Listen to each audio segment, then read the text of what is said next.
జరిగినా కూడా ఒకవైపున చట్టాన్ని ఉల్లంఘించింది పోలీసులే, ఒకవైపున చట్టాన్ని అపహాస్యం చేసింది పోలీసులే, మరోవైపున పోలీసులే వీరిని అబాసుపాలు చేస్తూ వీరి కుటుంబ గౌరవాన్ని మంట కలుపుతూ ఒకవైపున చేయకూడని పనులన్నీ పోలీసులు చేసి ఆ తర్వాత వీరి మీద ముద్ర వేస్తూ ఉన్నారు.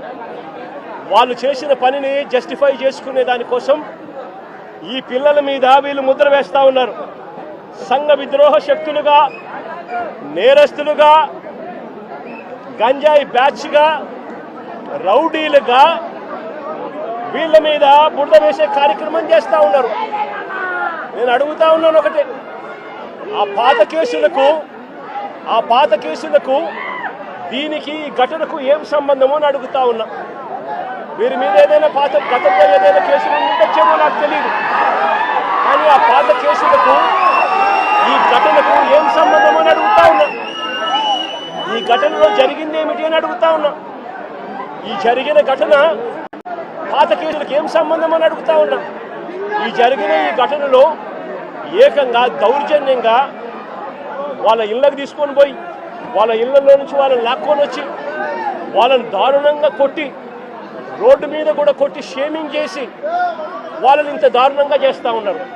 నేను అడుగుతా ఉన్నాను ఒకటి, ఇలా వక్రీకరించి వ్యక్తిత్వ హరణం చేస్తూ తప్పును ఒప్పుగా చూపించే ప్రయత్నం చేస్తూ ఉన్నా ఇదే పోలీసులను అడుగుతా ఉన్నా, ఇక్కడే ఉన్న పోలీసులను అడుగుతా ఉన్నా. విక్టరు ఒక న్యాయవాది, జూనియర్ అడ్వకేట్ కాదా అని అడుగుతా ఉన్నా.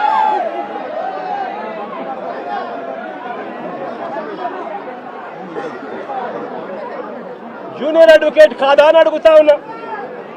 ఈ విక్టర్ అనే పిల్లాడు జూనియర్ అడ్వకేట్ కాదా అని అడుగుతా ఉన్నా. ఈ పాప విక్టర్ చెల్లెలు, రాకేష్ చెల్లెలు, ఈ పాప ఇంజనీర్.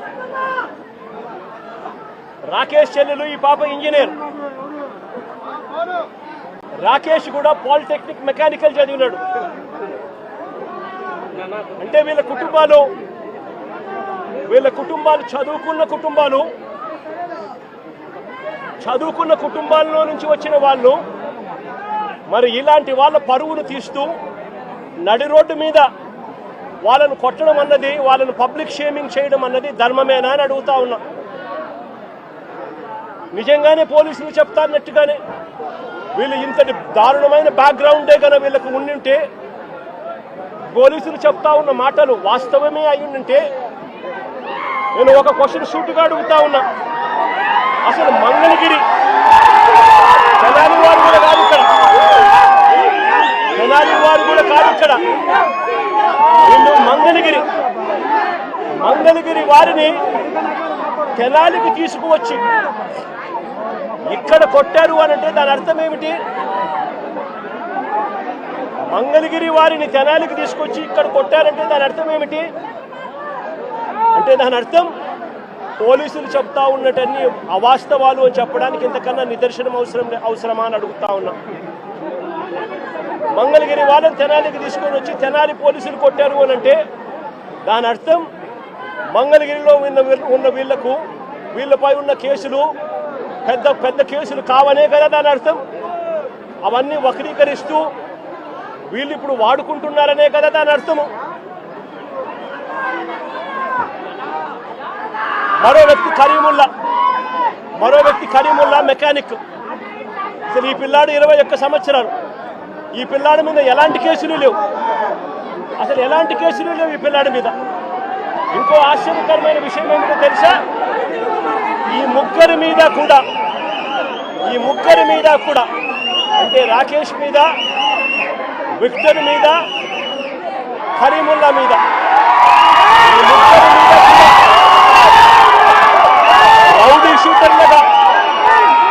రౌడీ షూటర్లుగా ఎప్పుడు రౌడీ షూటర్లుగా వీళ్ళని నమోదు చేశారో తెలుసా? ఈ ఘటన జరిగిన తర్వాత ఇది ఇక పెద్దదవుతూ వస్తూ ఉందని తెలుసుకున్న తర్వాత వీళ్ళను రౌడీ షూటర్లుగా ఈ ఘటన జరిగిన తర్వాత వీళ్ళని రౌడీ షీటర్లుగా చేశారు. నేను అడుగుతా ఉన్నా, ఇంతకుముందు వీళ్ళు రౌడీ షీటర్లుగా లేరు. రౌడీ షీటర్లుగా వీళ్ళ మీద నమోదైంది, వీళ్ళని నమోదు చేసింది ఈ ఘటన జరిగిన తర్వాత.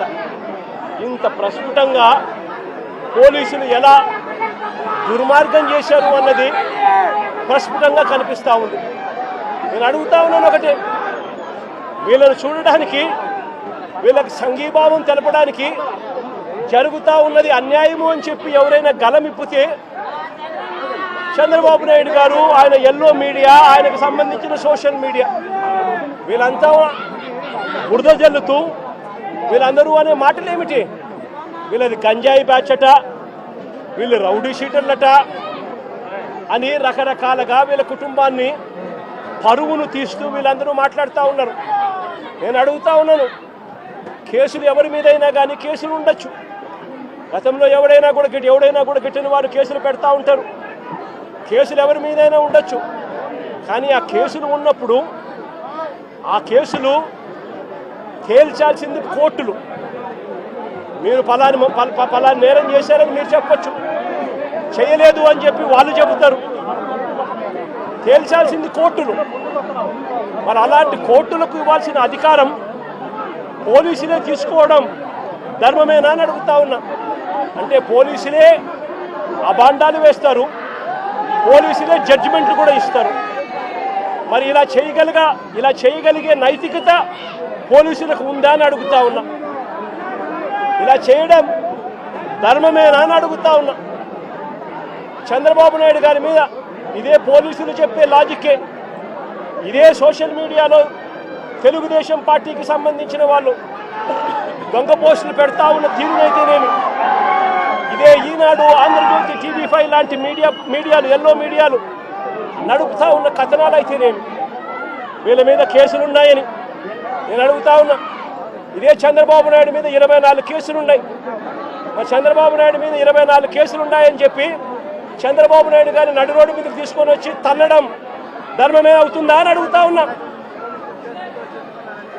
చంద్రబాబు నాయుడు మీద కూడా 24 కేసులున్నాయి. ఆయనను కూడా రోడ్డు మీదకి తీసుకొని వచ్చి తంతే ధర్మమేనా అది? ఇదే పోలీసులను అడుగుతా ఉన్నా. కేసులు ఉన్నాయి కదా అని చెప్పి, పాత కేసులు ఏదో ఉన్నాయని చెప్పి నువ్వు చేసిన పనికి జస్టిఫైబుల్ కారణం కాదది. కేసులు ఉంటే ఆ కేసులు తేల్చాల్సింది కోర్టులు. మీరు ఆరోపణ చేస్తారు, అది న్యాయం కాదు అని చెప్పి వాళ్ళ అవతల కోర్టుల్లో ఆర్గ్యూ చేస్తారు. జడ్జి కేసు వింటాడు, జడ్జి తీర్పునిస్తాడు. అంతేకాని పోలీసులు ఇలా కేసులు గతంలో ఉన్నాయి కదా అని చెప్పి తీసుకొని వచ్చి నడి రోడ్డు మీద వాళ్ళను నిల్చోబెట్టి వాళ్ళ కుటుంబ పరువును తీస్తూ వాళ్ళను షేమింగ్ చేసే కార్యక్రమం పోలీసులకు లేనే లేదు. ఈ మధ్యకాలంలో జరిగిన అనేక ఘటనలు, రాకేష్ అనే పిల్లాడు, ఇది రాకేష్ అనే పిల్లాడికి సంబంధించిన కాలుకు సంబంధించిన ఎక్స్రే. అంటే నా పక్కనున్న పాప వాళ్ళ అన్న, నా పక్కనున్న పాప ఇంజనీర్, వాళ్ళ అన్న రాకేష్ పాలిటెక్నిక్ మెకానికల్. ఆ పిల్లాడికి సంబంధించిన కాలుకు సంబంధించిన ఎక్స్రే. ఇలా కాలు ఇరిగిపోయింది, లోపల రాడ్ ఉంది, రాడ్ పెట్టి ఆ రాడ్కు కాలును ముడేసి డాక్టర్లు ఈ మాదిరిగా ఉన్న పరిస్థితిని చూస్తే పోలీసులు ఆ కాలు మీద కాలు పెట్టి నడి రోడ్డు మీద నడి రోడ్డు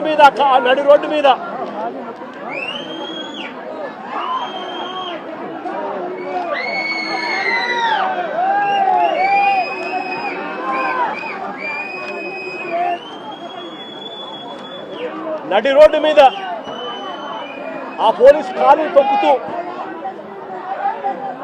ఆ రాకేష్ అనే పిల్లోడిని ఇలా కొట్టడం, అది కూడా నడి రోడ్డు మీద షేమింగ్ చేస్తూ చేయడం ధర్మమేనా అని అడుగుతా ఉన్నా.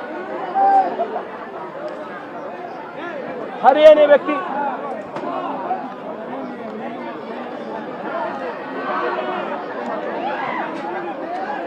హరికృష్ణ అనే వ్యక్తి